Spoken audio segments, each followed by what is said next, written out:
கலைஞரை பற்றி விமர்சிப்பதற்கு நிர்மல் குமாருக்கோ தாவேக்கால இருக்கிற எவனுக்கும் அதிகாரம் கிடையாது. கலைஞரை பற்றி அவதூறு பேசுகிற எவன் ஒருவனாக இருந்தாலும் சரி, திராவிட முன்னேற்ற கழகம் சும்மா விடாது. இவர்கள் மீது சட்டப்படி நடவடிக்கை எடுக்கும். காமராஜை பத்தி பேர் சொல்றீங்க. காந்தினாக காந்திஜின்னு எழுதி, காந்தின்னு எழுதுறதில்ல, காந்திஜின்னு எழுதுவேன், இல்லாட்டா மகாத்மா காந்தி எழுதுவேன். கருணாநிதிக்கு மட்டும் கலைஞர்னு எழுதுறீங்களே. எனக்கு அவர் அறிமுகமானதே கலைஞர்னு தான் சினிமாவில் அறிமுகமானது. அப்போல இருந்து கலைஞர் கலைஞர் தான் சொல்லிட்டு இருந்தேன். நடுவில் அவர் என்ன பண்ணார், கருணாநிதி என்று என் பெயரை சொல்லும் அளவிற்கு தமிழகத்தில் அரசியல் தரம் தாழ்ந்து விட்டது. அதாவது என் பேரை சொன்னா கேவலம்னு ஒரு ஆள் சொல்லி இது வரைக்கும் நான் கேட்டதே இல்லை.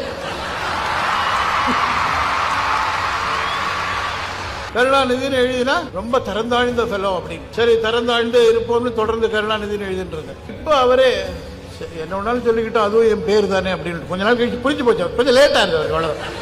அது தன் பேர் தான் அப்படின்னு புரிஞ்சு போச்சு. அவர் என்ன இருந்தாலும் என் பேர் தானே சொல்றதுல தப்பு இல்லை என்ன. அப்போ அப்படி சொல்லிட்டாரா, நான் கலைஞருக்கு வந்துட்டேன், அவ்வளோதான்.